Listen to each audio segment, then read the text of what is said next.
নমস্কার বন্ধুরা, চলে এসেছি একটা নতুন ভিডিও নিয়ে। আর এখন একদম সকাল, আলোটাও ফোটেনি, আমি বেরিয়ে পড়েছি আমার বাড়ির থেকে। খুব বেশি হলে 5:30 থেকে 5:35 মতন বাজে। এখন 5:35 আমার ঘড়িতে দেখা যাচ্ছে। এখনও সকালের আলোটাও ফোটেনি আর আমি চলে যাচ্ছি আর কি আমার গন্তব্যস্থলের দিকে। আজকে আমার গন্তব্যস্থল ছিল সুন্দরবন। আপনারা অনেকেই জানেন। আর এই যে পিনাকি আমার ভ্রমণ সঙ্গী আজকের দিনে।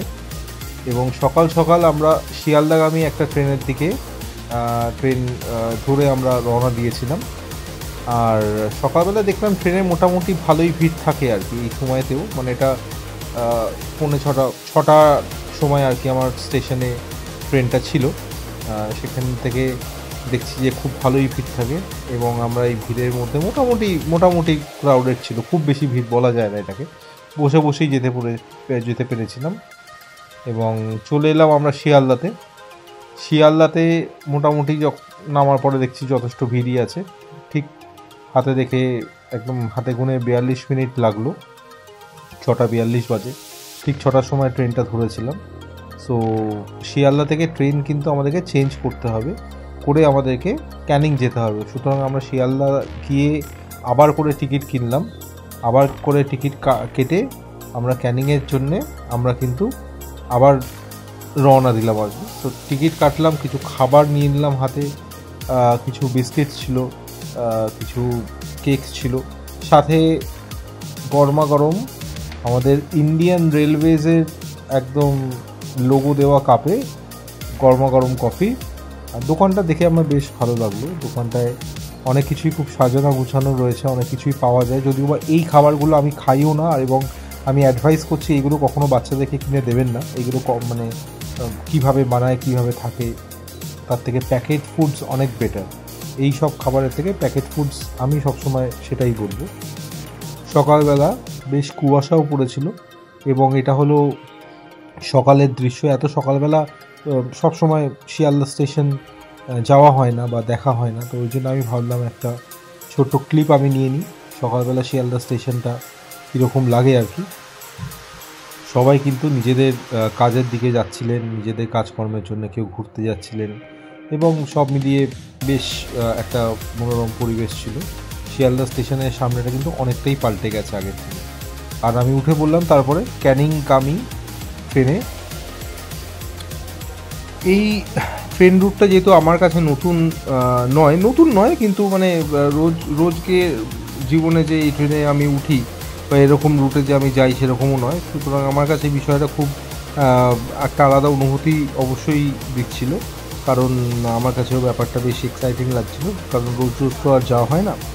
সো ট্রেনে যেতে যেতে প্রাকৃতিক দৃশ্য দেখতে দেখতে আর কি আমরা রওনা দিলাম। আমরা চলতে থাকলাম আর কি আমাদের গন্তব্যস্থলের দিকে, সুন্দরবন। এবং আপাতত আগামী গন্তব্যস্থল হলো ক্যানিং স্টেশন। এই করতে করতে আমরা ক্যানিং স্টেশনে পৌঁছে গেলাম। অসম্ভব ভিড় ছিল ট্রেনে, এবং যারা আমাদের সাথে আর কি গেছিলেন, বা আমরা যাদের সাথে গেছিলাম রাদার এটাই বলা ঠিক হয় আর কি, তারা সবাই নিজেদের লাগেজ সমস্ত কিছু নামিয়ে আমরা চললাম ক্যানিং স্টেশনের বাইরের দিকে। এবং এত ভিড় যে বলার মতো নয়। আর তার মধ্যেও আমি এই ক্যানিং স্টেশনটাকে হাইলাইট করে দেখানোর চেষ্টা করছি, কারণ আমি কিন্তু প্রথমবার এলাম এই ক্যানিং স্টেশনের দিকে। আমি কিন্তু এর আগে কখনো ক্যানিং স্টেশনে আসিনি, প্রথমবারের জন্য এই অভিজ্ঞতা আমার ছিল। এবং বিশ্বাস করুন, প্রচণ্ড ভিড় এবং প্রচণ্ড কনজেস্টেড। নিজের মোবাইল, পার্স, ব্যাগ কিন্তু খুব সাবধানে রাখতে হবে এই স্টেশনে। আমিও সেটাই করেছিলাম এবং বাকিদেরও কিন্তু সেই অ্যাডভাইসটাই দিয়েছিলাম। এতটা কনজেস্টেড অবস্থার মধ্যেও আমরা চেষ্টা করছিলাম কোনো রকমভাবে আগে এগিয়ে যাওয়ার আর কি, কারণ আমাদেরকে যেখানে যেতে হবে সেখানে তো এখানে দাঁড়িয়ে থাকলে হবে না। সেখান থেকে আমাদের যে অটো কিংবা ম্যাজিক যে গাড়িগুলো আছে, ছোট ছোট যে গাড়িগুলো আছে, সেইগুলো স্ট্যান্ডের দিকে যেতে হবে এবং ওখান থেকে আমাদেরকে ওই বাহনগুলোকে ধরে তারপরে আমাদের যে সুন্দরবনের দিকে রওনা দিতে হবে। সুন্দরবন যেতে গেলে কিন্তু ক্যানিং স্টেশন ছাড়া কোনো উপায় নেই, ক্যানিং স্টেশন দিয়েই যেতে হবে। আচ্ছা, আই লাভ ক্যানিংয়ের এই যে চিহ্ন দেখতেই পাচ্ছেন, নানান জায়গা থাকে I love Kadapara, I love Barasat, I love Madhyamgram, I love Kolkata, সমস্ত কিছু জায়গায় এটা নতুন একটা ট্রেন্ডিং। সো এটাও রয়েছে এবং আমরা তার মধ্যে দিয়েই আমরা ক্যানিংয়ের একটা গুরুত্বপূর্ণ যে এলাকা স্টেশন চত্বর, ওখান থেকে আমরা এগিয়ে যাচ্ছি। আর এই হলো আমাদের সেই মহান ম্যাজিক গাড়ি। এই গাড়ি করেই আমাদের কিন্তু আগামী বেশ কিছুটা সময় এই গাড়িতেই আমাদেরকে কাটাতে হবে, এবং এই গাড়িতে আমাদেরকে মানে এই গাড়িটা করেই আর কি আমাদেরকে যেতে হবে। তো আমরা যতটা সম্ভব তাড়াতাড়ি সব জিনিসপত্র আমরা উঠিয়ে নিলাম। আমি একদম পেছনেই বসেছিলাম যাতে আমি ভিডিওটা করতে পারি আর কি। সুন্দরভাবে কিন্তু আস্তে আস্তে সেই অনুভূতিটা হচ্ছিল। কিছুটা করে আমরা নদী জঙ্গল দেখতে পাচ্ছিলাম আর কি, তার মধ্যে দিয়ে এই জার্নিটা করা। এবং আমি বুঝতে পারছিলাম, আমি ফিল করতে পারছিলাম যে আর কিছুক্ষণের মধ্যেই কিন্তু আমরা সেরকম একটা জায়গার মধ্যে প্রবেশ করতে চলেছি, যেটা কিন্তু আমাদের রোজকার জনবহুল জীবনযাত্রা থেকে অনেকটাই আলাদা। এই জার্নিটা কিন্তু বেশ ইন্টারেস্টিং ছিল। তারপরে আমরা আস্তে আস্তে চলে এলাম সুন্দরবনের যে একদম মেন যে জায়গাটা, যেখান থেকে আর কি সুন্দরবন যেতে হয়, যেখান থেকে আর কি আমাদের লঞ্চে উঠতে হবে, বা যে ঘাটটা থেকে আমাদের লঞ্চে উঠতে হয়। এই জায়গাটার নাম হলো গোদখালি বলে একটা জায়গা।